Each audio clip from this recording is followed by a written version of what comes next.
Jadi hari ini saya akan menyampaikan satu kebenaran yang sangat esensial, yang bagi saya semua orang Kristen harus memahaminya. Bukan hanya ini terkait dengan doktrinal, tapi juga praktikal. Ini sesuatu yang sangat indah dan sakral sifatnya. Ini membuat kita akan memahami esensi kekristenan. Ini membuat kita akan terkagum dengan Kristus pribadi dan karyanya. Inkarnasi karena kasih. Inkarnasi karena kasih. Kekristenan sering dilanda dengan berbagai macam serangan, tuduhan, dan bahkan hal-hal yang sangat menyakitkan. Dalam tanda petik, kita dihina, kita dicela. Tetapi sebagai orang Kristen, kita tahu bahwa kita hadir untuk menyatakan kasih. Tetapi ketika kita memberikan jawaban, itu juga bagian dari kasih. Kita harus mengklirkan sesuatu yang salah.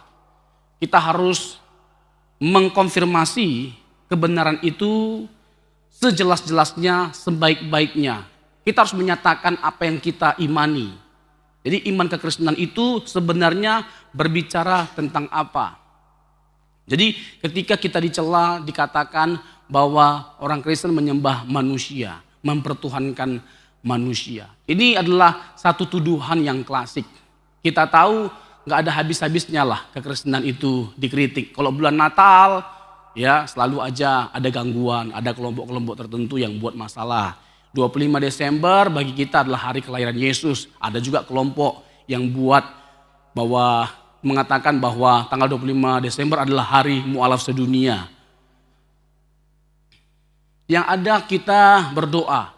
Ya, kita berdoa supaya justru sebaliknya orang-orang yang pernah meninggalkan Kristus, orang-orang yang mualaf boleh kembali kepada Yesus di tanggal 25 Desember. Amin, yang sudah lewat. Tapi bukan hanya di tanggal 25 Desember, tapi di setiap tanggal, di setiap hari. Karena bagi saya rugi. Tidak ada kerugian yang lebih besar dalam hidup ini selain ketika kita meninggalkan Yesus. Tidak ada kerugian yang lebih besar selain ketika kita meninggalkan Yesus. Maaf kalau saya menggunakan kalimat ini. Bahkan tidak ada kehinaan yang lebih besar dari kita, ya umat manusia, selain ketika kita meninggalkan Yesus. Terlepas dari karena apapun itu. Terlepas dari karena apapun itu. Jadi keberhargaan Kristus itu harus kita tunjukkan dengan kita berkorban. Seperti Yesus yang berkorban untuk kita pun harus berkorban demi Kristus. Jadi tidak ada sesuatu apapun di dunia ini yang membuat kita ya beralih dari Kristus. Gak ada sesuatu apapun seharusnya yang mengalihkan pandangan kita dari Kristus. Banyak tawaran, banyak godaan. Yes, inilah dunia. Kita tinggal di dunia yang tidak sempurna. Bahkan memang kita sendiri tidak sempurna. Tetapi kita punya Tuhan yang sempurna yang selalu ada bagi setiap kita. Amin.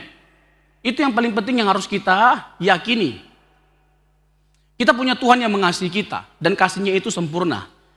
Dan tidak ada bentuk kasih yang sempurna, tidak ada bentuk kasih yang sempurna selain dari apa yang ditunjukkan oleh Yesus, yang ditampilkan oleh Injil, yang disaksikan oleh Injil. Bagaimana Allah bukan hanya sekedar mengasihi kita dengan kata-kata, tapi dengan tindakan dan pengorbanan. Itulah inkarnasi. Babak itu dimulai dengan apa? Inkarnasi. Hadirnya Yesus di tengah-tengah dunia 2000 tahun yang lalu. Dalam rahim seorang wanita yang bernama Maria. Matius pasal yang ke-1 ayat 20 sampai 24. Itu salah satu nats yang dipakai oleh gereja-gereja umum ya dalam Natal tahun ini. Jadi sering akan kita jumpai Natal-Natal dengan tema Tuhan hadir untuk menyelamatkan keluarga dan teksnya dari Matius 1 ayat 20 sampai 24. Jadi Alkitab memberikan keterangan bagi setiap kita, kesaksian bagi setiap kita yang begitu jelas tentang manusia yang telah jatuh ke dalam dosa. Segala sesuatunya itu baik adanya diciptakan oleh Tuhan. Kejadian 1 ayat 31, sungguh amat baik.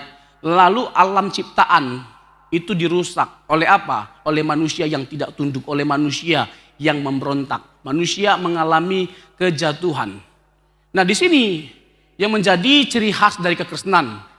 Istimewanya kekristenan itu di sini, yaitu kita punya keyakinan bahwa Manusia tidak bisa melakukan apapun dengan usahanya, dengan cara apapun. Tidak mungkin bisa menolong dirinya, menyelamatkan dirinya. Karena apa? Manusia ada dalam bahaya yang begitu besar. Bahaya yang mengancam. Bahaya yang tidak satu pun orang bisa menyelesaikannya. Nah, untuk itu kita butuh sosok atau seorang yang bisa menyelesaikan satu masalah yang tidak terselesaikan. Dan yang menyelesaikannya itu harus Allah. Sekali lagi, inilah keunikan dari kekristenan. Inilah yang membuat kita pada akhirnya beruntung jadi Kristen, bersyukur jadi Kristen. Karena apa? Karena ceritanya, konsepnya itu bukan hanya masuk akal tapi indah. Sekali lagi ya, konsepnya bukan hanya masuk akal tapi indah. Masuk akalnya di mana?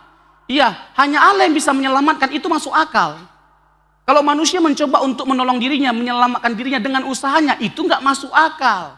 Makanya tidak ada dalam konteks kekristenan orang bisa selamat karena perbuatannya. We are saved by the grace alone. Kita selamat karena kasih karunia, bukan karena usaha kita, bukan karena perbuatan kita.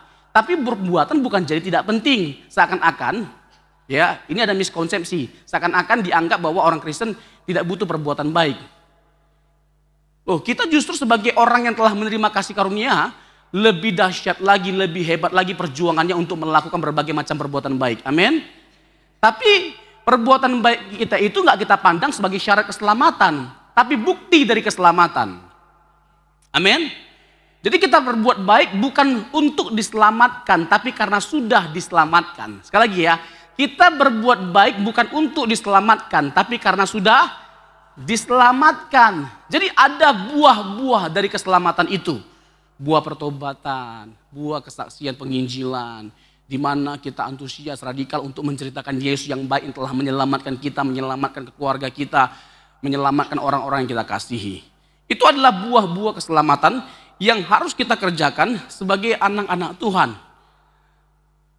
Jadi itu bukan syarat, tapi bukti. Ya. Iman tanpa perbuatan pada hakikatnya mati. Jadi nggak bisa kita bilang bahwa kita beriman tapi nggak terlihat lewat perbuatan kita, nggak terlihat lewat kehidupan kita. Biarlah justru sebaliknya, kehidupan kita ya menjadi bukti dari iman kita.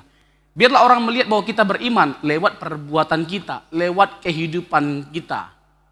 Terang benderang ya, Kristus itu dalam diri kita lewat apa? Lewat sikap yang kita jalani, kehidupan yang kita jalani dalam keseharian. Jadi inkarnasi adalah satu peristiwa yang sangat indah. Ini sekali lagi bukan hanya terkait dengan doktrinal, tapi praktikal. Kita akan terkagum dan semakin terkagum ketika kita berbicara tentang inkarnasi. Terkagum dengan siapa? Bukan dengan manusia, bukan dengan pengkhotbah, bukan dengan siapapun yang ada di dunia ini, tetapi dengan Yesus yang datang ke dunia ini. Ketika yang sempurna datang ke dunia menghampiri yang tidak sempurna. Ketika yang mulia menjadi hina, supaya kita yang hina menjadi mulia. Itulah keindahan dari inkarnasi. Jadi ini bukan hanya masuk akal inkarnasi itu, tapi mengagumkan. Ini indah. Sebegitunya Tuhan mengasihi setiap kita sampai Dia mau hadir di tengah-tengah dunia, menyapa kita, merengkuh kita dalam segala kelemahan kita. Dalam segala kelemahan kita. Ya, kita tinggal di dunia yang penuh dengan kejahatan, penuh dengan penderitaan, penuh dengan pencobaan. Kita tidak tinggal di dunia yang sempurna. Jadi nggak heran, ya, banyak sekali hal yang mengecewakan di dunia ini. Tetapi pada akhirnya kita punya alasan untuk kuat di tengah dunia yang mengerikan, di tengah dunia yang mengecewakan. Alasan itu apa? Yesus Kristus. Dialah alasan untuk kita kuat dalam menghadapi dunia yang tidak sempurna ini. Makin lalim, makin jahat, makin bejat. Manusia makin hari makin jahat. Saking jahatnya dunia ini, lebih mudah kita jadi jahat daripada jadi baik. Tidak mudah, tantangan untuk kita hidup benar, itu luar biasa, di mana-mana. Di mana-mana, betapa tidak mudahnya. Tapi Yesus Kristus, lewat inkarnasinya, sekali lagi ya, lewat inkarnasinya, kita melihat bagaimana Dia bukan hanya menghadirkan keselamatan, sesuatu yang gak bisa diberikan oleh siapapun. Kita melihat Dia bukan hanya menghadirkan keselamatan, kehidupan kekal bagi setiap kita, tapi Dia menghadirkan contoh kehidupan yang sempurna. Dia menghadirkan satu teladan, contoh yang harus kita peragakan sebagai anak-anak Tuhan. Kerendahan hatinya, kasihnya, kesabarannya, penguasaan dirinya, ketaatannya, kesetiaannya. Itu yang Yesus tunjukkan. Bagaimana ya kita teryakinkan bahwa kita bisa setia, bisa taat, bisa tunduk, bisa rendah hati, bisa hidup dalam kasih atau mengampuni dengan melihat siapa? Dengan melihat Yesus. Kita mungkin pernah disakiti. Siapa di sini yang pernah disakiti? Siapa di sini yang pernah disakiti? Enggak pernah disakiti ya. Siapa di sini yang pernah disakiti? Siapa yang pernah dikecewakan? Siapa yang pernah menyakiti? Oh, satu sama kalau segitu. Kita tahu bagaimana rasanya ketika disakiti, difitnah, diomongin, dijelek-jelekkan. Aduh, sakitnya bukan main. Ya kan, ada orang yang butuh waktu yang lama untuk sembuh dari luka. Kepahitan karena dendam. Ya kan, amarahnya begitu luar biasa. Karena apa? Enggak karu-karuan orang menjelek-jelekkannya sampai hancur namanya, hancur reputasinya, hancur seluruh kehidupannya. Wow, yang begini-begini untuk membangunnya kembali enggak mudah. Untuk bangkit kembali enggak mudah, untuk berdiri lagi enggak mudah. Tetapi lagi-lagi ya, tidak ada pribadi yang lebih hancur, tidak ada pribadi yang lebih dihancurkan, tidak ada pribadi yang lebih difitnah selain Yesus Kristus.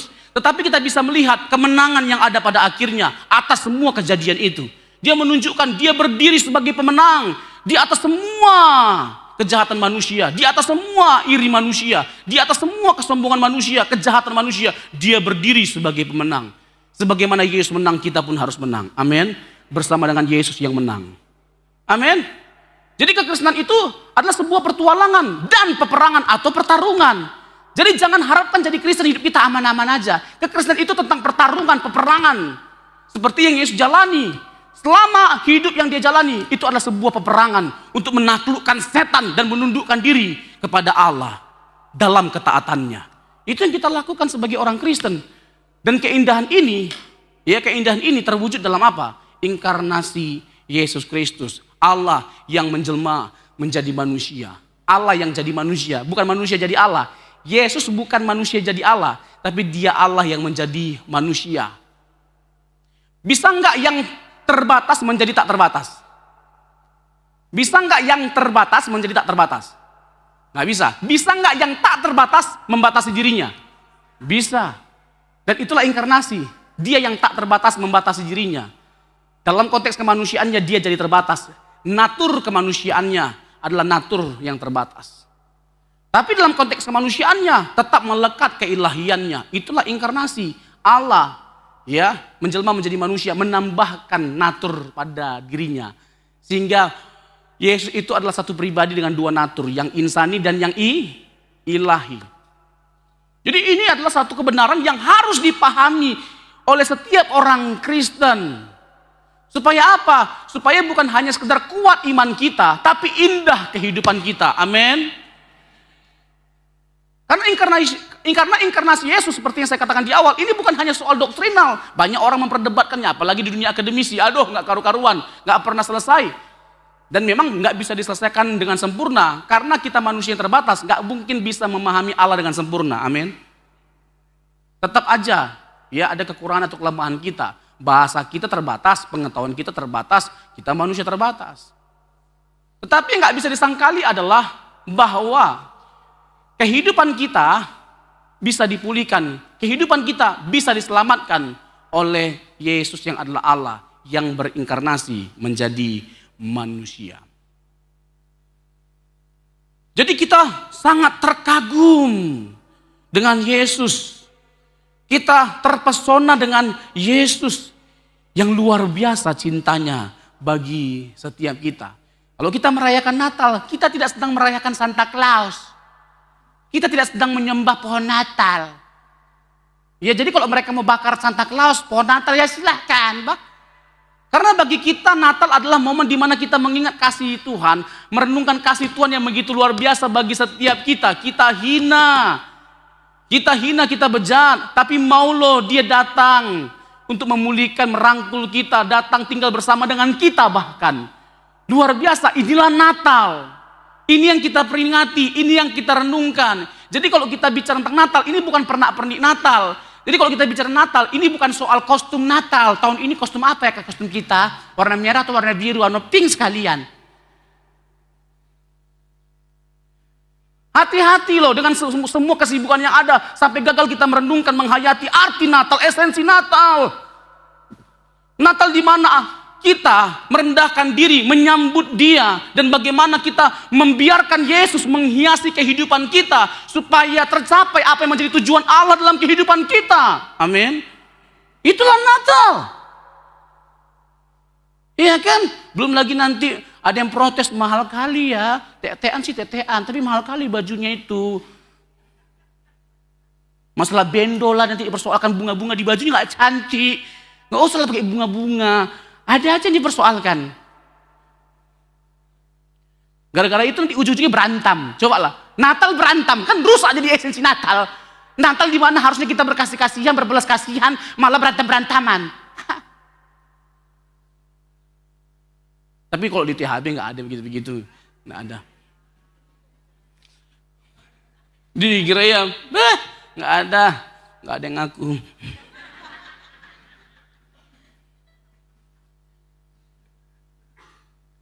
Di gereja itu kan orang-orangnya penuh kasih, belas kasihan, gampang mengampuni, sulit untuk membenci. Insya Allah manamai.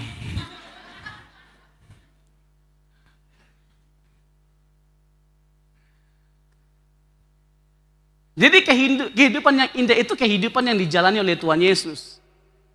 Halo? Kehidupan yang indah itu adalah kehidupan yang dijalani oleh Tuhan Yesus. Kan indah kali hidup kita ini kalau satu sama lain, ya kan, saling mengasihi, saling mendorong, saling menguatkan, saling mendoakan. Nggak gampang sakit hati, nggak gampang tersinggung. Indah kali hidup kita ini, ya kan, ketika kita menyadari betapa rapuhnya kita. Ya kan, dalam kerapuhan kita tahu, ya, kita bisalah ya satu sama lain saling merangkul. Di tengah dia bisa salah, di tengah kesalahan yang dia lakukan, tetap kita mengasihi dia. Jangan sampai kita menginginkan kebinasaannya. Ya, kita pun bisa salah. Halo, Matius 18 mengajarkan tentang pengampunan. Ada seorang raja yang memberikan pengampunan bagi seorang hamba. Hamba itu punya utang berapa? 10.000 talenta. 10.000 talenta. Lalu karena nggak sanggup bayar, raja itu mengampuni hamba itu. 10.000 talenta itu banyak sekali. Lalu setelah hamba itu telah menerima pengampunan, dia keluar. Lalu ada orang yang berhutang kepada hamba itu 100 dinar. Hanya 100 dinar. Ya, 100 dinar dibandingkan dengan 10.000 talenta. Nggak ada apa-apanya. 1 dinar itu adalah upah 1 hari kerja. Jadi 10.000 kali 6.000. 10.000 kali 6.000 berapa? 600 juta. 600 juta. Jadi sebenarnya betapa hamba itu nggak berdaya untuk melunasi hutangnya kepada raja itu. Berapa hari yang dia butuhkan pada akhirnya untuk melunaskan hutangnya yang 10.000 talenta. Nggak ada habis-habisnya. 1 talenta itu 6.000 dinar pada akhirnya. Karena 1 hari upahnya 1 dinar. 600 juta hutangnya. 600 juta dinar. Bayangin. Jadi sampai mati pun dia semua dijulani nggak akan pernah bisa melunasi hutangnya. Ini luar biasa loh perumpamaan yang Tuhan pakai untuk menggambarkan betapa besarnya kasih Tuhan bagi setiap kita dalam mengampuni kita. Dan Tuhan menginginkan untuk kita menunjukkan belas kasihan yang sama seperti yang dia tunjukkan. Meskipun gak co-equal. Yang Tuhan mau kasih tahu adalah, nih coba lihat. Inilah karakter kita sebagai manusia. Ya, sudah kita nikmati berbagai macam keindahan, kebaikan, anugerah yang daripada Tuhan. Tapi gak mau kita lakukan hal yang sama seperti yang Allah lakukan. Jadi pada akhirnya hamba itu nggak mau mengampuni yang 100 dinar itu. Malah menangkap dia, menghajar dia dan lain sebagainya macamnya. Yang Tuhan inginkan seperti yang saya katakan tadi. Kita menyadari betapa kita nggak layak untuk diampuni. Betapa kita nggak bisa menyelamatkan diri. Kecuali Allah sendiri yang memberikan pengampunan bagi setiap kita. Sehingga kita dilayakkan dari tidak layak. Tidak benar jadi dibenarkan. Kita nggak punya kemampuan sedikit pun untuk menyelamatkan diri kita.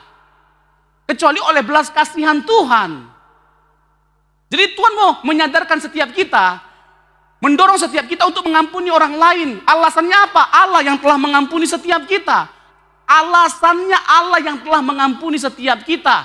Jadi kalau ada orang yang melakukan kesalahan, kejahatan terhadap kita, seberat apapun itu, ya tetap kita bisa mengampuni dia. Karena apa? Karena dosa kita yang begitu banyak sudah diampuni oleh Tuhan. Inilah yang menjadi alasan untuk kita melepaskan pengampunan kepada setiap orang yang bersalah kepada kita. Amin. Amin. Tidak mudah, it's not easy. But we can when we see our God. Ketika kita melihat Tuhan kita, Yesus Kristus. Dan memang bukan hanya ajarannya, tapi tindakannya sesuai dengan ajarannya. Itulah Tuhan kita Yesus Kristus. Ajarannya, ya kehidupannya, itu satu paket. Itu berjalan lurus. Dia nggak pernah bertentangan dengan apa yang dia sampaikan. Jadi keindahan dari inkarnasi itu terlihat lewat kehidupan Yesus Kristus dan puncaknya dia mau mati. Puncaknya dia mau mati bagi setiap kita. Kematian Yesus di kayu salib adalah bentuk ketaatan sempurna Yesus. Sekali lagi ya, kematian Yesus di kayu salib adalah bukti atau bentuk ketaatan sempurna Yesus. Jadi Yesus benar-benar menjalani kehidupan yang sangat sukar, sangat berat. Makanya saya katakan tadi, tidak ada yang lebih berat bebannya daripada Yesus. Tidak ada yang lebih terhinakan selain Tuhan Yesus. Gak ada yang lebih tercelakan selain Tuhan Yesus. Dia alami sebuah bentuk penghinaan. Dia alami semua bentuk penderitaan. Supaya setiap kita yang mengalami penghinaan, kita yang mengalami penderitaan kuat karena Yesus yang telah menang atas semua penderitaan dan kehinaan. Yang setuju katakan amin. Ibrani dengan jelas mengungkapkan keindahan dari kasih Kristus. Ibrani pasal 2 ayat yang ke-18. Dikatakan di sana, Ibrani pasal yang kedua ayat yang ke-18. Kalau nggak ada ayat katanya nggak rohani. Jadi harus buka ayat ya. Sebab oleh karena ia sendiri telah menderita karena pencobaan, maka ia dapat menolong mereka yang dicobai. Sekali lagi ya. Sebab oleh karena ia sendiri telah menderita karena pencobaan, maka ia dapat menolong mereka yang dicobai. Inilah alasan mengapa kita bersyukur punya Tuhan seperti Yesus. Inilah alasan mengapa kita percaya kepada Yesus. Inilah alasan mengapa kita memilih Yesus bukan yang lainnya. Karena apa? Yesus bukan hanya Allah yang maha kuasa. Dalam segala penderitaan yang kita alami, kita butuh sosok yang menguatkan kita, yang meyakinkan kita bahwa kita bisa menjalani kehidupan ini dalam kemenangan demi kemenangan. Kita butuh sosok yang meyakinkan kita bahwa ada loh pribadi yang menang atas segala penderitaan. Itulah Yesus. Jadi Yesus bukan hanya Tuhan yang maha kuasa yang baginya tidak ada yang mustahil. Tetapi dia datang ke dunia merengkuh semua penderitaan, kehinaan, segala bentuk penistaan. Dia alami semuanya itu. Supaya apa? Supaya ketika kita mengalami semuanya itu, kita berdiri seperti Yesus. Kita bisa menang mengatasi semuanya. Yang setuju katakan amin. Jadi inilah yang membuat kita mengapa percaya kepada dia. Karena dia bukan hanya tahu apa yang kita alami, tetapi dia mengalami sendiri. Dia mengalami sendiri. Inilah yang membuat kita bersyukur punya Tuhan seperti Yesus. Siapa yang bangga punya Tuhan seperti Yesus? Siapa yang sekali Yesus tetap Yesus? Siapa yang apapun terjadi tetap memilih Yesus, nggak akan meninggalkan Yesus? Kalau ada yang kasih 5M? Hah? Kalau ada yang kasih 5M, sekali Yesus tetap Yesus. Kalau dikasih 50M, ini boleh. ini boleh. 5M kedikitan. Apalagi sekarang ya kan. Aduh, dengan banyaknya kebutuhan. 50M boleh. Jadi kita harus menunjukkan betapa berharganya Yesus. Kita harus menunjukkan betapa beruntungnya, betapa bersyukurnya kita punya Tuhan seperti Yesus. Kita harus menunjukkan bahwa Dia segala-galanya dalam kehidupan kita. Dengan kita berani mempertaruhkan apapun. Dengan kita berani mengorbankan apapun. Jangan sampai sebaliknya karena sesuatu yang ada di dunia ini, kita korbankan Yesus. Ada nggak orang yang pernah pindah agama hanya karena kedudukan atau jabatan? Coba kali jawabnya, banyak. Karena uang? Karena wanita? Karena pria? Makanya salah nggak saya ngomong? Nggak ada yang lebih hina loh. Serius saya. Nanti saya kasih tahu alasannya. Nggak ada yang lebih hina selain mereka yang meninggalkan Yesus. Salah nggak kesimpulan saya? Kalau kita miskin itu nggak hina, ya. Meskipun ada orang yang malu karena dia miskin, ya. Jangan merasa terhina hanya karena kita miskin. Karena hina atau mulia bukan bergantung pada miskin atau kaya. Halo? Tapi sikap hati kita, kaya pun kita kalau sombong, hina kali, hina. Tapi jauh lebih hina, udah miskin, sombong pula lagi, hina kali. Hidup pula lagi. Iya kan? Jadi, nggak jadi masalah, itu nggak hina. Kalau maaf nih ya, kalau kita jelek pun, itu nggak hina. Jelek-jelek begini ciptaan Tuhan.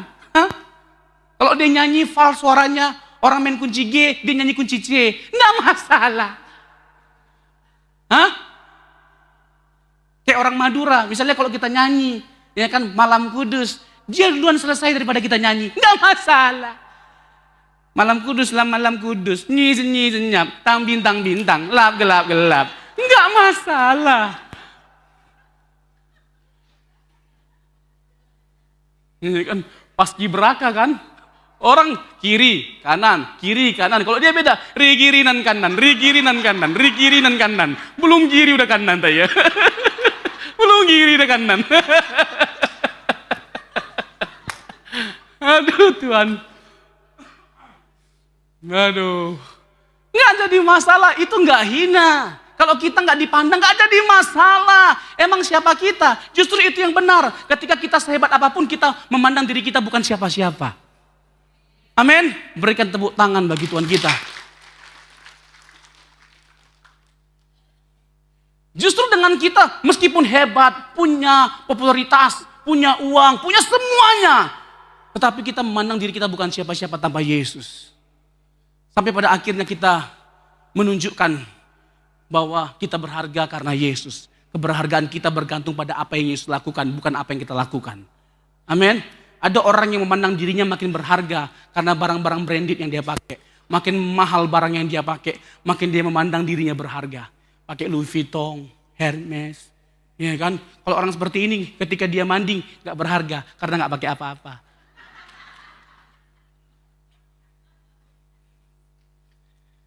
Keberhargaan kita bergantung pada apa yang Yesus lakukan di Kalvari.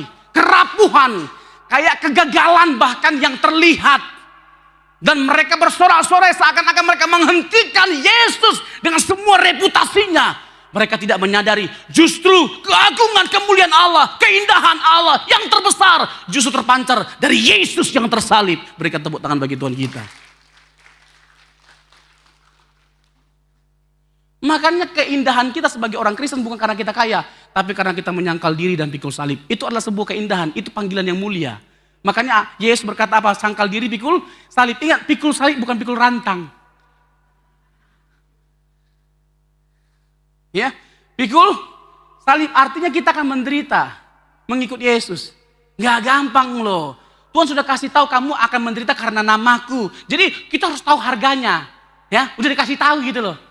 Sama Tuhan, gak mudah, gak gampang, berat jadi orang Kristen. Karena apa? Yesus yang harus kita kenakan dalam hidup kita. Kita harus memperagakan kehidupan Yesus. Ini yang membuat gak mudah perjuangan kita, pergumulan selama kita hidup. Tetapi berapapun harganya, kita mau bayar. Karena apa? Yesus pun telah membayar segala-galanya. Bahkan nyawanya dia berikan untuk setiap kita. Aduh, mengagumkan. Mengagumkan. Cerita kasih Tuhan, cara Tuhan mengasihi kita, cara dia menyatakan kasihnya, mengagumkan.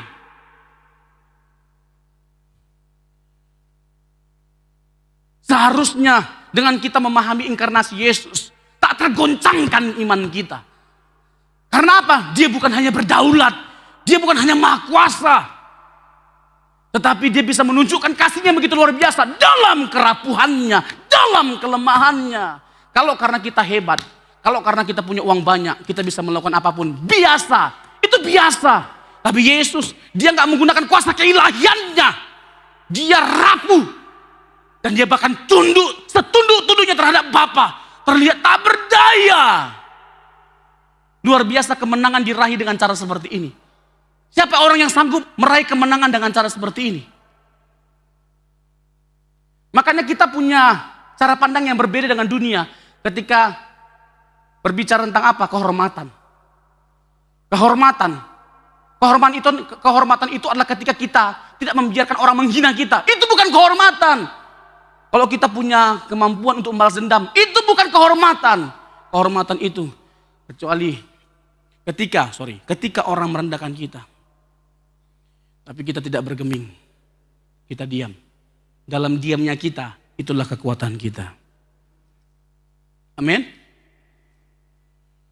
Itu yang Yesus lakukan 2000 tahun yang lalu. Dan puncaknya ada seruan yang berkata, ampunilah mereka. Karena mereka tidak tahu apa yang mereka perbuat. Jadi ada kesadaran dari setiap kita dengan melihat Yesus.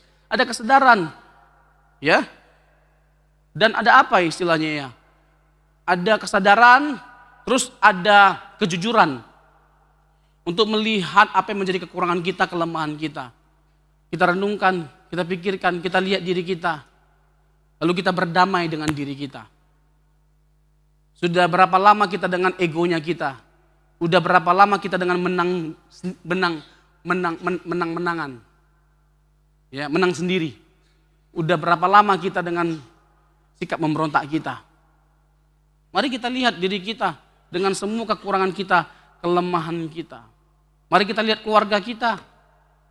Seperti yang saya ulang-ulangi dan selalu ditekankan oleh semua pendeta. Bagaimana kita melihat kondisi keluarga kita? Adakah memang didapati ya anak-anak takut akan Tuhan dan mereka takut akan Tuhan karena melihat orang tuanya takut akan Tuhan? Saking cintanya dia sama papa mamanya, anak laki-laki berkata, kalau aku nanti cari wanita, cari istri, aku mau punya istri seperti mama. Sampai anak perempuannya berkata apa? Saking luar biasanya lihat papanya, cinta Tuhannya, sayang sama istri. Nanti Pak, aku mau cari suami seperti papa. Jangan sampai sebaliknya. Gak mau aku nikah. Kalau lihat papa kayak gini gak mau aku nikah. Kayaknya hancur kali kayaknya hidup aku nanti. Lebih bagus aku hidup sendiri aja. Iya kan? Makanya kalau kita bicara tentang warisan, warisan itu bukan harta, bukan mobil, bukan tanah, bukan sawit yang mau ditanam. Warisan itu spirit takut akan Tuhan, spirit mencintai Tuhan. Itu yang harus ditampilkan oleh orang tua kepada anak-anaknya. Itu yang harus diwariskan, diturunkan kepada anak-anaknya. Sehingga anak-anaknya adalah anak-anak yang cinta Tuhan, takut akan Tuhan. Amin. Amin. Iya. Bagaimana lihat, iya kan, papa mamanya romantis. Iya kan. Manggil mamanya bukan mama butet. Iya kan. Tapi apa, Beb? Honey, my sweetheart. Iya kan? Tapi kalau dia lihat mamanya dimarahin terus, disonggaki terus, kasarnya bukan main. Kalau menjawab istrinya, matanya sampai mau keluar. Kan ada yang begitu tuh. Dia nggak bersuara memang. Tapi matanya melotot itu lebih dari suaranya. Sampai bergetar mukanya. Aku udah bilang tadi.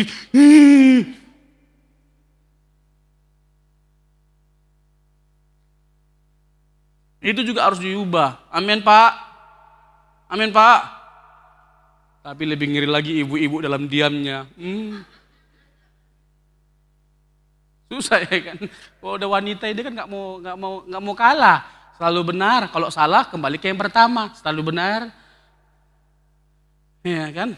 Maunya dinyanyikan sama suaminya apa? Kalau ada 9 nyawa mau sama kamu semuanya. Ini dada isinya kamu semua.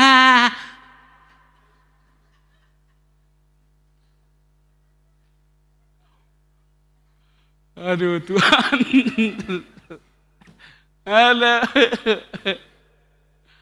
Aduh. Ya kan. Jadi mari kita tunjukkan keindahan dari kasih Tuhan, keindahan dari inkarnasi Kristus dalam keluarga kita. Kasih, kerendahan hati, ketaatan. Ya kan? Ini harus mewarnai keluarga kita. Keluarga kita adalah keluarga yang takut akan Tuhan. Keluarga kita adalah keluarga yang penuh dengan kasih. Keluarga kita adalah keluarga yang taat kepada Tuhan. Amin. Iya, Yesus sempurna dalam segala hal. Semua manusia gagal. Ya, Abraham gagal. Adam gagal. Ya, hidup ini sebenarnya sederhana. Seperti Yesus dalam tanda petik ya. Mempercayai firman-nya Bapa dan tunduk terhadap firman-Nya. Udah, itu kunci dari kemenangan kita. Segawat apapun hidup kita tetap percaya dan tunduk kepada Tuhan. Separah apapun keadaan kita tetaplah percaya dan tunduk kepada otoritas firman Tuhan. Itulah kunci dari kemenangan Yesus, mempercayai Allah sepenuhnya.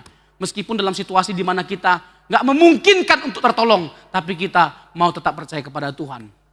Amin. Karena ada kalanya dalam hidup ini, memang ya kita dikondisikan di suatu situasi di mana seakan-akan kita gak melihat jalan keluar. Tuhan izinkan supaya apa? Supaya kita hanya melihat Tuhan, bukan yang lain. Ada kalanya bahkan orang kita kasih yang pernah kita tolong mengecewakan, gak peduli sama kita. Tuhan izinkan supaya apa? Supaya pada akhir kita menyadari hanya Tuhan yang tidak pernah mengecewakan. Amin. Ya. Jadi biarlah kiranya kita punya kisah yang sama seperti Yesus. Ada keindahan, ada kebaikan, ada mujizat, ada keistimewaan, ada keunikan dalam kehidupan kita. Dengan berbagai macam hal yang menyakitkan kita alami. Tetapi kita menang atas semuanya itu. Ada penderitaan yang banyak yang kita alami, tapi kita menang atas semuanya itu. Itulah cerita keindahan yang harus kita rajut dalam kehidupan kita selama kita hidup. Itulah arti dari menjadi pengikut Yesus. Merajut keindahan lewat kehidupan yang dijalani oleh Tuhan Yesus. Jadi kisah tentang Yesus yang adalah Allah yang berinkarnasi, itu adalah kisah yang indah. Yesus menggenapi semua nubuatan perjanjian lama dengan sempurna. Tidak ada satupun nubuatan yang meleset. Semuanya sak detail-detailnya. Itu juga membuat kita terkagum akan firman-Nya. Terkagum akan firman-Nya, akan Alkitab, akan Injil. Bagaimana Alkitab itu konsisten dalam penggenapan nubuatannya. Tidak ada yang meleset. Jadi kehadiran Yesus di tengah-tengah dunia 2000 tahun yang lalu itu bukan sesuatu yang ujuk-ujuk, sudah dinubuatkan lahirnya di mana, bagaimana kehidupannya, lalu dia mati, dia bangkit, sudah dinubuatkan waktu dia disalibkan, nggak dipatahkan kakinya, dicucuk lambungnya, dimahkotai duri, semua dinubuatkan dan semuanya tergenapi dengan sempurna. Kagum kita dengan cerita atau kisah Alkitab. Jadi Yesus adalah sang raja yang telah dinantikan. Betapa manusia akan terus hidup dalam kegelapan dan kesesatan kalau Yesus tidak hadir. Kegelapan menyeliputi manusia, kegelapan menyeliputi dunia. Kita butuh sang terang. Kita butuh sang jalan, yaitu Yesus yang membawa kita kepada jalan yang sesungguhnya, jalan yang benar, yaitu Bapa di sorga. Sehingga seruan Yesus, I am the way, the truth, and the life. No one come to the Father except by me. Akulah jalan kebenaran dan hidup. Tak seorang pun yang sampai kepada Allah Bapa kalau tidak melalui aku. Jadi Yesus adalah sang raja yang telah dinantikan. Dia adalah penggenapan dari seluruh nubuatan yang ada dalam perjanjian lama. Sang raja datang demi menyelamatkan suatu umat untuk kemuliaannya dan menebus para pemberontak yang sebelumnya tersesat. Setelah kegelapan yang bertahun-tahun, sang terang dunia, sang terang sejati akhirnya datang ke dalam dunia. Inilah yang kita peringati ketika kita merayakan Natal. Natal adalah simbol. Ya, ketika ada lilin yang dinyalakan, itu adalah sebuah simbol yang memiliki makna yang luar biasa. Bagaimana pada akhirnya kegelapan diterangi oleh Yesus. Ada harapan karena sang terang itu hadir di tengah-tengah dunia. Gak ada sesuatu apapun yang bisa kita lakukan di tengah kegelapan.